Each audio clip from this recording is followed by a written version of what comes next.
बहुत समय पहले की बात है।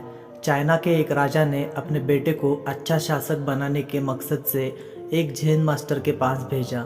ज़ेन मास्टर ने कुछ दिन अपने साथ रखने के बाद युवराज को 1 साल के लिए जंगल में अकेले रहने के लिए भेज दिया। जब युवराज लौटे तो मास्टर ने पूछा, बताओ तुमने जंगल में क्या सुना?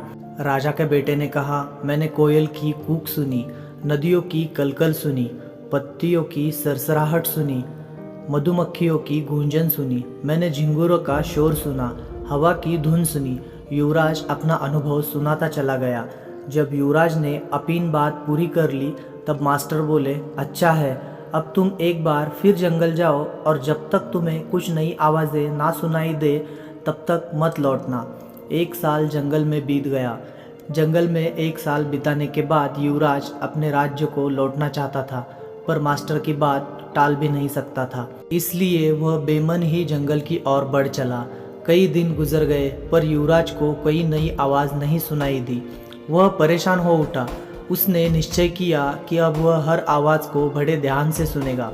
फिर एक सुबह उसे कुछ अनजानी सी आवाज़ें हल्की हल्की सुनाई देने लगी।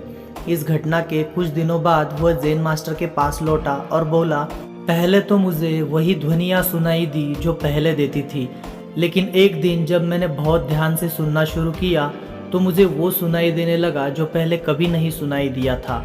मुझे कलियों के खिलने की आवाज़ सुनाई देने लगी।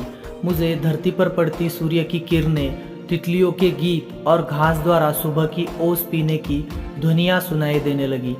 यह सुनकर ज़ेन मास्टर खुश हो गए और मुस्कुराकर बोले, अनसुने को सुनने की क्षमता होना एक अच्छे राजा की निशानी है, क्योंकि जब कोई शासक अपने लोगों के दिल की बात सुनना सीख लेता है, बिना उनके बोले उनकी भावनाओं को समझ लेता है, जो दर्द बयां न किया गया हो उसे समझ लेता है, अपने लोगों की अनकही शिकायतों को सुन लेता है, केवल वही अपनी प्रजा का विश्वास जीत सकता है, कुछ गलत होने पर उसे समझ सकता है और अपनी नागरिकों की वास्तविक आवश्यकताओं को पूरी कर सकता है। तो दोस्तों, अगर हमें अपने फील्ड का लीडर बनना है तो हमें भी वो सुनना सीखना चाहिए जो नहीं कहा गया है, यानी हमें उस युवराज की तरह बिल्कुल अलर्ट होकर अपना काम करना चाहिए और अपने साथ काम करने वालों की ज़रूरतों और भावनाओं का ख्याल रखना चाहिए।